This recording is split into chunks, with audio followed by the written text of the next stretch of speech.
श्री स्वामी समर्थ. जय जय स्वामी समर्थ. प्रसाद हा देवाचा प्रतिसाद. मी एका छोट्याशा गावात गेले होते. निवृत्त शिक्षकाचा सत्कार होता. ग्रामस्थांनी खूप छान तयारी केली होती. चहा पाणी सुद्धा झाले. तरीही थोडा वेळ होता. लोक जमू लागले होते. तेवढ्यात गावातला एक तरुण मला म्हणाला, थोडा वेळ आहे, भैरीच्या देवळात जाऊन येऊया. माझ्यासोबत आलेल्या मित्राला देवळात जाण्याची गोष्ट फारशी आवडली नाही.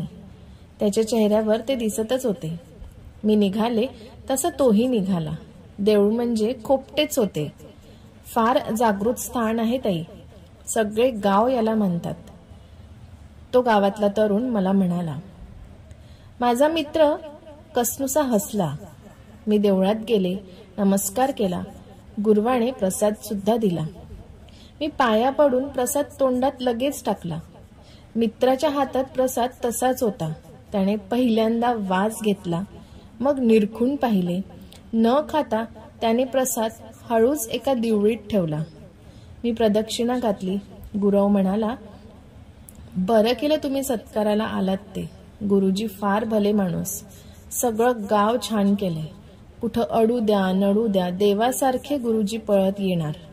पण नशिबानं मात्र त्यांना न्याय दिला नाही. गुरुवाच्या या वाक्याने मी कान टवकारले.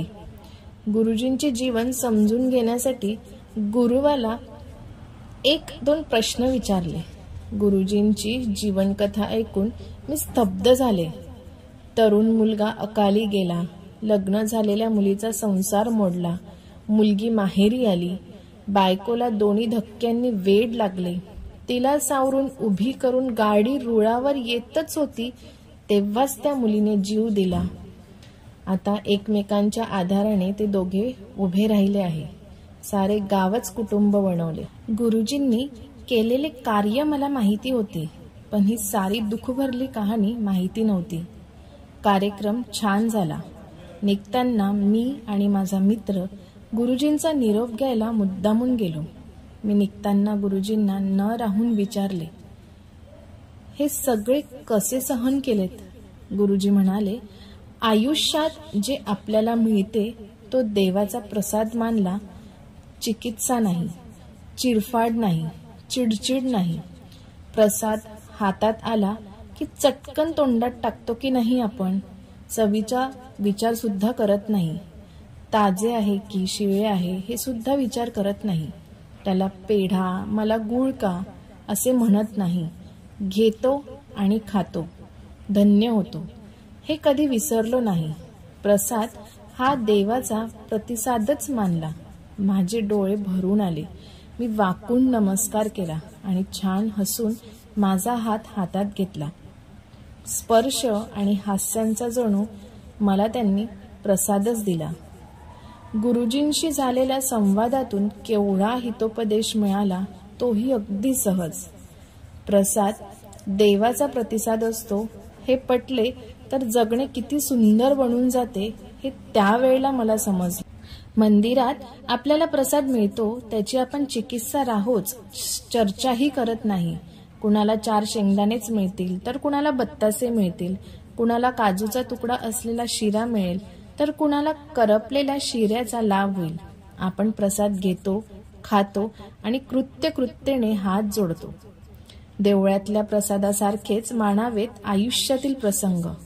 जे वाट्याला आले ते आपल्या इष्टाचा प्रतिसाद मानले की सारी घालमेलच संपते. गुरुजींशी झालेल्या मुक्त संवादाने मी आतून उजळून निघाले.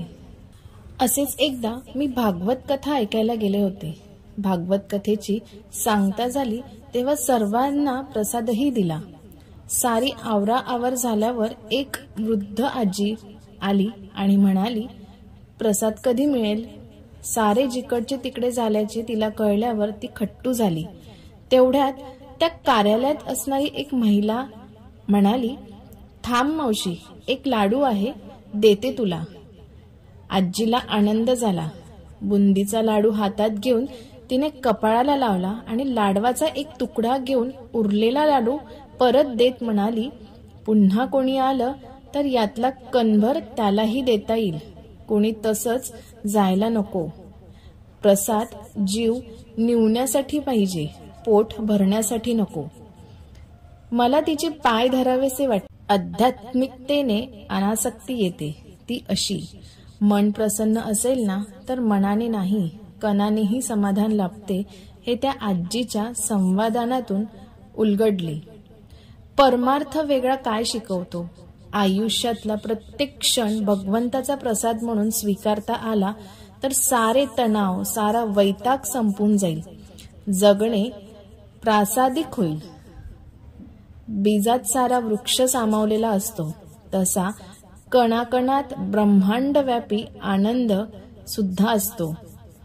पण आपल्या हव्यासापोटी आपण ब्रह्मांडच खिशात घालायचे म्हणतो. मग हट्ट सुरू होतो, आणखी मिळवेन, खूप मिळवेन आणि जास्तीत जास्त मिळवेन.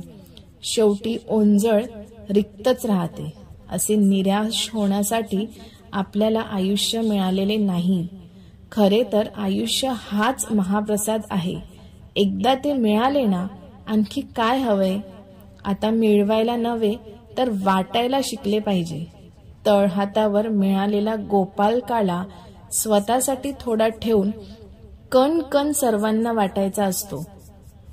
देता यायला लागले की आपणही कृष्ण होतो. परमार्थ म्हणजे जवळचे उत्तम सर्वांना देणे, थोड्यातलाही आनंद घेणे, आपले अश्रू रोखून हसण्याचे चांदणे पसरणे. बस हव्यास आणि हट्ट सोडण्याची तयारी करायला पाहिजे. जय श्री गुरुदेव दत्त. श्री स्वामी समर्थ. जय जय स्वामी समर्थ.